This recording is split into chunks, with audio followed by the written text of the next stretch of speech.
Let me ask you something. Have you ever felt like there's more to life than what you see? Like there's this invisible thread pulling you towards something deeper, something beyond the everyday grind? If you felt that, then congratulations. You're already on the path of spiritual awakening. You might not even realize it yet, but that yearning for more, that quiet voice within you asking for truth, is the first step toward one of the most profound journeys you'll ever take. Your spiritual awakening is not a destination. It's not about becoming someone else or achieving some grand mystical state. It's about returning to who you truly are. It's about peeling back the layers of illusion, conditioning, and fear, so that your soul, the real you, can shine through. This journey will challenge you, it will surprise you, and at times, it might even scare you. But trust me, it's worth it, because when you awaken, you don't just see the world differently, you become the world, the universe, the infinite. So what does it mean to start this journey? And how do you navigate it when there's no clear map, no step-by-step guide? That's what we're here to talk about. I want to share with you the best spiritual guidance I've learned through my own awakening and through guiding countless others on their path. And here's the first truth you need to know. Awakening isn't about seeking something outside of yourself. It's about discovering what's already within you. Click subscribe to this channel to get more profound spiritual lesson. Think about this for a moment. From the day we're born, we're taught to look outward for answers. We're taught to follow rules, to meet expectations, to chase success, love, and happiness out there in the world. But what if the answers you're looking for have been inside you all along? What if the peace, the purpose, and the love you desire are already a part of you, just waiting to be uncovered? How so? Let me tell you a story. There was once a village that sat at the base of a mountain. For centuries, the villagers heard legends of a treasure buried at the mountain's peak. Many tried to climb the mountain, but the path was steep, covered in thorns, and often hidden by clouds. Most people gave up, saying the treasure wasn't real and the journey wasn't worth it. But one day, a young seeker decided to try. She climbed through the thorns, got lost in the fog, and faced storms that nearly broke her. But she kept going, and when she reached the top, she found something incredible. The treasure wasn't gold or jewels. It was a mirror. And when she looked into it, she saw herself, not the version of herself shaped by fear or doubt, but her true, infinite self. That's what spiritual awakening is. It's climbing the mountain of your own life, facing the challenges, and discovering the treasure of who you really are. And just like that young seeker, you'll find that the most difficult parts of the journey are the ones that transform you the most. But let's be real, this path isn't easy. There will be moments when you feel lost, when everything you thought you knew starts to crumble. And you might ask yourself, why is this happening?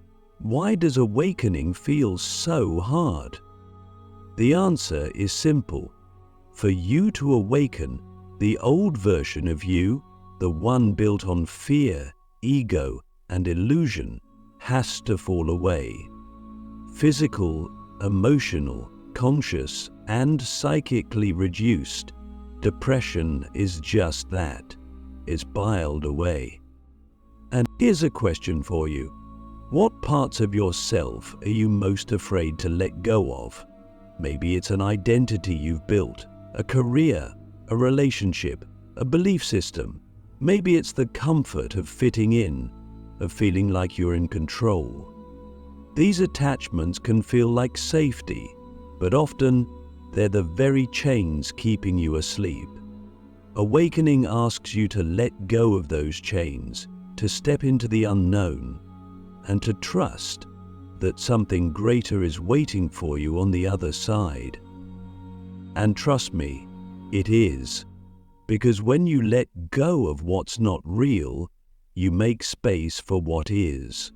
You make space for the infinite love, wisdom, and power that have always been a part of you. So, how do you begin this process of letting go and awakening?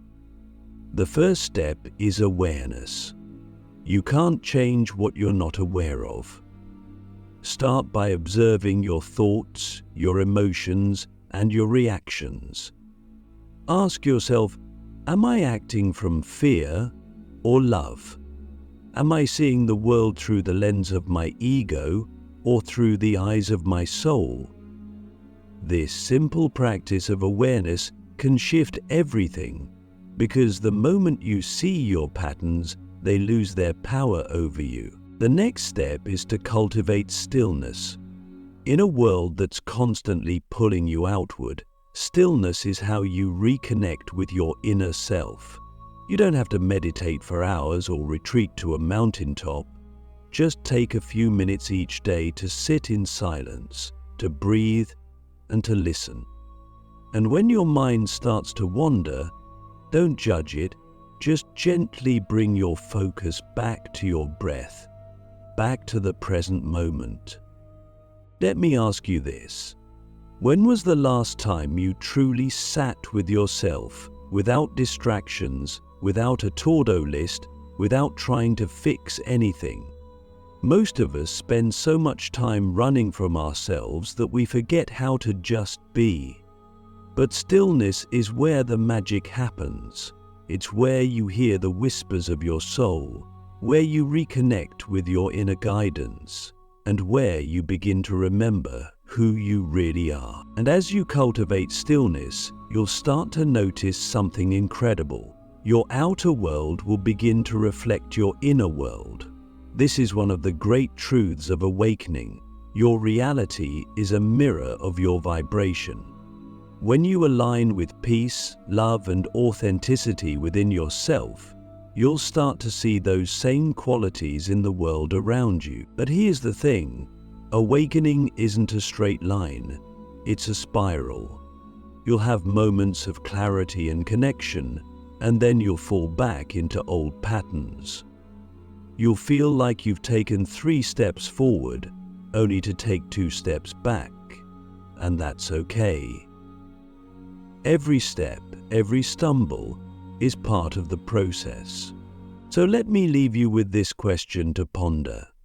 What would your life look like if you fully embraced your spiritual awakening? If you stopped running, stopped resisting, and started trusting the journey?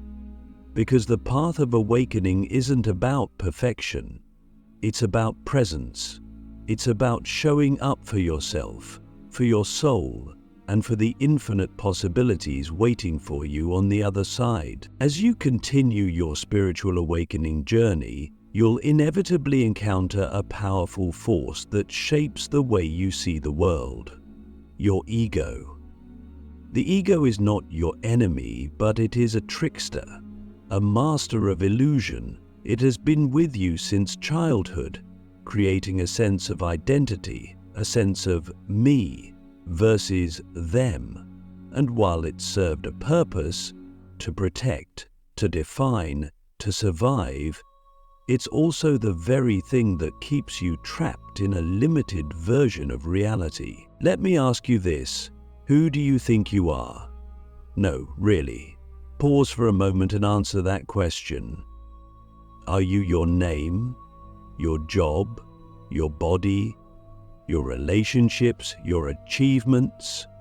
These are the labels your ego clings to, the stories it tells you to create a sense of self. But what happens when you strip away those labels? What happens when you stop identifying with the story? Here's the truth. You are not your ego. You are not your thoughts. You are not your past or your future. You are the awareness behind all of it. The ego is like a pair of glasses that you've been wearing for so long you've forgotten they're even there. It colors everything you see, keeping you tethered to fear, comparison, and separation. But the moment you realize you're wearing those glasses, you gain the power to take them off. This is one of the greatest breakthroughs on the spiritual path. Seeing the ego for what it is, not as a villain, but as a tool that helps you navigate the material world, but that now must take a back seat so your true self, the infinite, the eternal, can take the lead. But here's the challenge. The ego doesn't want to let go. It thrives on control, on attachment, on the illusion of being in charge. When you start to awaken, the ego will resist. It might tell you stories like, "You're not ready, this is too hard," or "Spirituality is a waste of time." It might cling to old patterns, old fears, and old identities because it's terrified of what lies beyond them. So how do you break through the ego's illusions? The first step is to recognize when it's at work. Pay attention to the voice in your head. Is it judging, comparing, or criticizing? Is it replaying the past or obsessing over the future? Is it telling you that you're not good enough, not worthy, not capable? That voice is not you, it's your ego. And the moment you observe it, you create space between you and it. Let me ask you another question. What would your life look like if you stopped believing every thought that crossed your mind? Because here's another profound truth. Your thoughts are not facts. They're just stories. And most of them aren't even yours. They're inherited from your family, your culture, your society.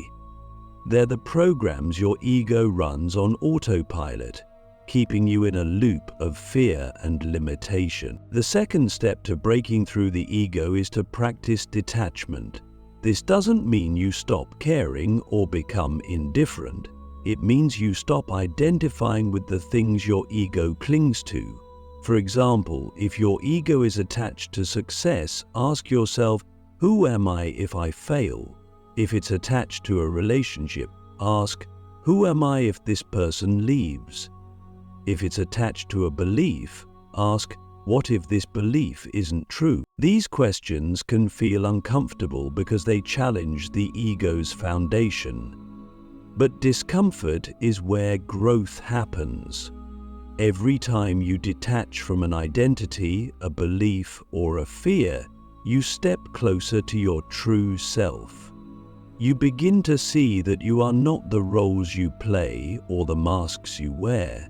You are the formless presence behind it all. And then there's the third step, surrender. The ego loves to control, to plan, to predict. It wants certainty, security, and guarantees. But awakening requires you to let go of control, to step into the unknown, and to trust the flow of life. And this terrifies the ego, because the unknown is where it loses its grip. Think about this for a moment. When was the last time you truly surrendered? When you stopped fighting, stopped resisting, and allowed life to unfold as it is. Surrender doesn't mean giving up. It means giving in. It means trusting that there's a higher intelligence guiding you, even when you can't see the whole picture. Let me give you an analogy. Imagine you're holding a rope, pulling as hard as you can in a game of tug of war. Your hands are burning, your muscles are straining, and you're completely exhausted. But what happens when you let go of the rope? Instantly, there's relief. That's what surrender feels like. It's the moment you stop fighting against reality and start flowing with it. But here's the paradox. Surrender doesn't weaken you, it empowers you. When you let go of the ego's need to control, you tap into a deeper source of strength, wisdom, and guidance. You start to see synchronicities, to feel a sense of flow, to experience life as an unfolding miracle. And as you surrender, you'll notice something incredible. The ego begins to lose its power. It doesn't disappear entirely, after all, you're still human, but it becomes quieter, softer, more like a background noise than the main voice in your head. This is the essence of awakening, to live not from the ego but from the soul, to see the world not through the lens of fear and separation, but through the eyes of love and unity. To realize that who you are is not the small self the ego has constructed, but the infinite self that has always been there, waiting for you to remember. So let me leave you with this question. What illusions are you ready to let go of? What stories, identities, or fears are no longer serving you? Because the moment you release them, you open the door to a truth so profound, so liberating, that it will change the way you see yourself and the world forever. As your spiritual awakening deepens, you'll come face to face with one of the most challenging yet transformative aspects of the journey, your shadows. These are the parts of yourself you've buried, ignored, or rejected. The pain, fears, insecurities, and wounds you've carried for so long that they've become a part of your subconscious. The shadow is not your enemy, but it is your greatest teacher, and until you embrace it, it will continue to shape your life in ways you don't fully understand. Then, let me ask you something. What parts of yourself are you most afraid to look at? Maybe it's a past mistake, a deep-seated fear, or a belief about yourself that you've tried to push away. Whatever it is, that's your shadow. And here's the thing, awakening isn't about bypassing the shadow. It's not about pretending to be high vibe all the time, or escaping into spiritual practices to avoid your pain. Awakening is about integration. It's about bringing the light of your awareness into the darkest corners of your soul so that you can become whole. But how do you begin to face your shadow without being overwhelmed by it?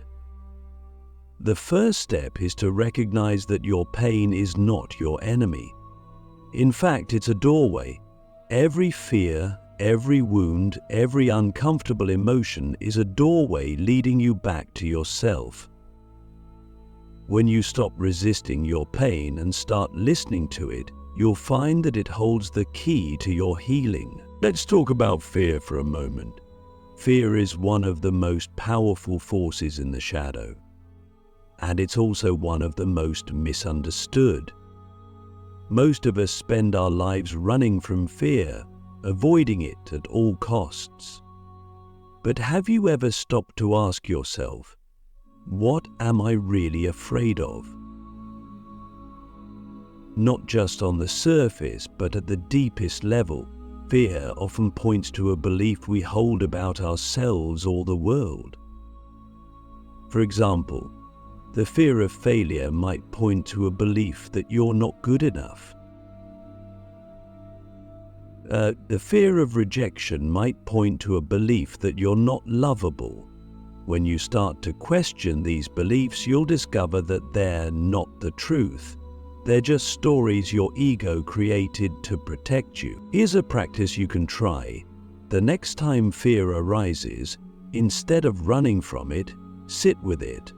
Close your eyes, Take a deep breath and ask your fear, what are you here to teach me? Then listen. Really listen. You might be surprised by what comes up. Fear often has a message for you, and when you honor it, it begins to lose its grip. But fear is just one part of the shadow. Another part is pain, emotional, mental, or even physical pain.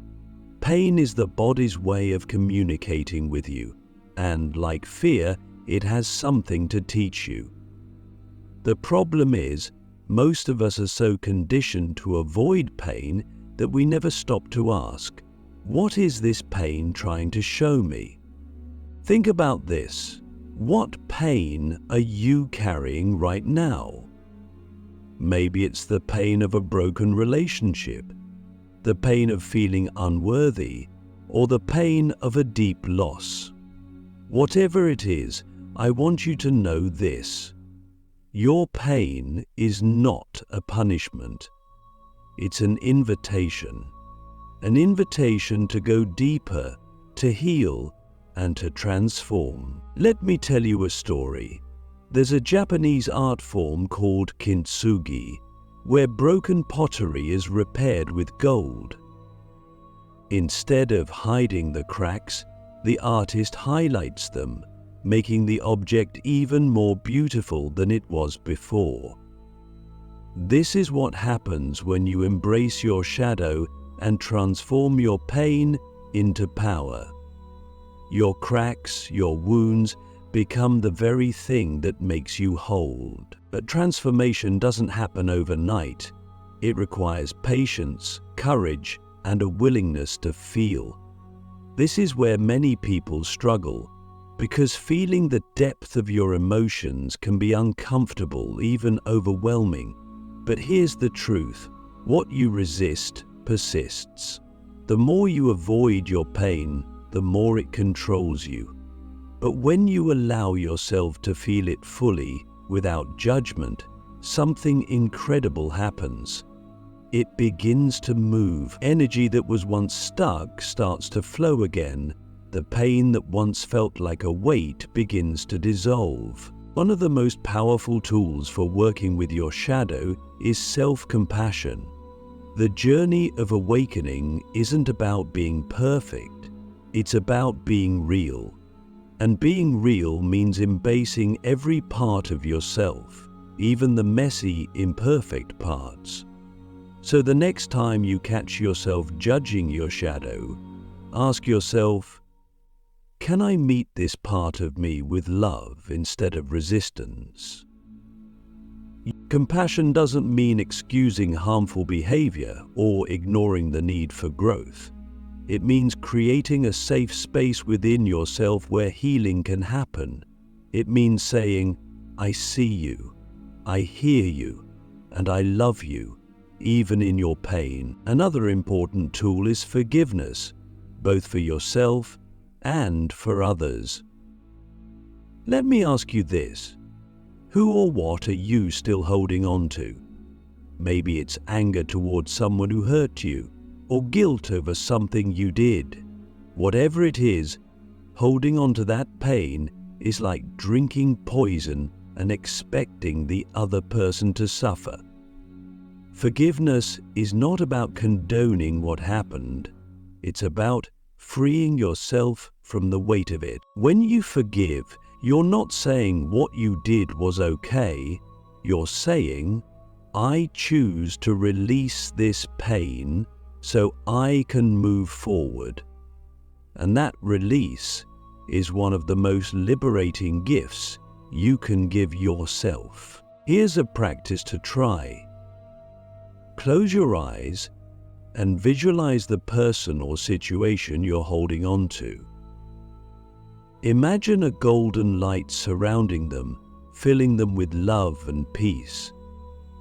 Then say silently or out loud, I forgive you, I release you, I set myself free. You might not feel it right away, and that's okay. Forgiveness is a process, not a one-time event, but rather, finally, remember this: Your shadow is not separate from your light. They are two sides of the same coin. The deeper you go into your shadow, the brighter your light becomes. This is the paradox of awakening. You must descend into the depths of yourself to rise into your highest self. So let me leave you with this question. What would happen if you stopped running from your shadows and started embracing them? What gifts might be waiting for you in the places you've been afraid to look? Because when you face your shadows, you don't just heal, you transform. And in that transformation, you discover the power, the wisdom, and the love that have been within you all along. So, welcome. As you journey deeper into your spiritual awakening, a profound realization begins to take root. You are not here by accident. There is a unique purpose woven into your existence, a reason your soul chose to incarnate in this body, in this time, in this place. Awakening is not just about breaking down the illusions of the ego or healing your shadows. It's about aligning with your true self and living in harmony with your soul's purpose. But what does it mean to live as your true self? And how do you even uncover your soul's purpose when the noise of the world and the distractions of daily life seem to drown it out? These are the questions we're going to explore now, and they are some of the most important you will ever ask. Reflect. Let me start by asking you this. If there were no limitations, no fear, no judgment, no expectations, who would you be? Not what would you do, but who would you be? When you strip away the identities you've built, the roles you've played, and the masks you've worn, what remains? That is your true self, the essence of your being, the part of you that is infinite, eternal, and untouched by the chaos of the world. Your true self is not something you have to create, it's something you have to remember. It's already within you, quietly waiting for you to return to it. And the more you align with your true self, the more you'll begin to feel a sense of flow, ease, and authenticity in your life. This is where your soul's purpose begins to reveal itself, not as something you have to chase or figure out, but as something that naturally emerges when you're living in alignment with who you really are. So how do you begin to align with your true self? The first step is to let go of who you think you're supposed to be. From the moment we're born, we're conditioned to fit into molds by our families, our cultures, our schools, and our societies. We're told what success looks like, what love looks like, what happiness looks like, and in trying to live up to those expectations, we lose touch with our own inner truth. Being original starts with a mindset, but no acts of living can be truly successful without working at sowing cues into the seeds of whatever it is it's helpful to find out. And take a moment to reflect. What expectations have you been carrying that don't feel true to you? Maybe it's the expectation to follow a certain career path, to behave a certain way, or to live up to someone else's idea of success. Whatever it is, recognize that these expectations are not yours. They're borrowed, and they're likely keeping you from fully stepping into the unique path your soul came here to walk. The second step is to listen to your inner guidance. This is one of the greatest gifts of spiritual awakening, reconnecting with the quiet, intuitive voice within you that has been guiding you all along. Your inner guidance doesn't shout, it whispers. It's the feeling you get when something just feels right, or when a certain path lights up in front of you. It's the nudge you feel toward something that excites you, even if it doesn't make logical sense. Let me ask you this. When was the last time you truly trusted your intuition? So often, we ignore that inner voice because it doesn't align with what the world tells us is practical or logical. But your intuition is the language of your soul, and it's constantly pointing you toward your highest path. The more you listen to it, the stronger it becomes. Here's a simple practice to strengthen your connection with your inner guidance. Each morning, before you start your day, sit quietly and place your hands on your heart. Take a few deep breaths and ask yourself, what does my soul want me to know today? Then listen. Don't overthink it or try to force an answer. Just listen to whatever arises. It might come as a word, a feeling, an image, or even silence. Trust that whatever comes up is exactly what you need in that moment. As you begin to align with your true self, you'll notice that your life starts to shift. Old patterns will fall away, relationships that no longer serve you will dissolve, and opportunities that feel deeply aligned will begin to appear. This is not a coincidence. It's a reflection of your vibration. When you live in alignment with your soul, you become a magnet for experiences that resonate with your truth. This is a state once reserved for the rich. But here's the thing. Aligning with your soul's purpose doesn't mean your life will suddenly become easy or free of challenges. In fact, the path of awakening often requires you to step out of your comfort zone and face your deepest fears. Why? Because your soul's purpose isn't about staying safe or playing small. It's about growth, expansion, and contributing to the collective awakening of humanity. Let me ask you another question. What would you do if you weren't afraid? Fear is one of the biggest barriers to living your purpose. It tells you to stay small, to avoid risks, to stick to what's comfortable. But fear is also a signpost. It shows you where your soul wants to grow.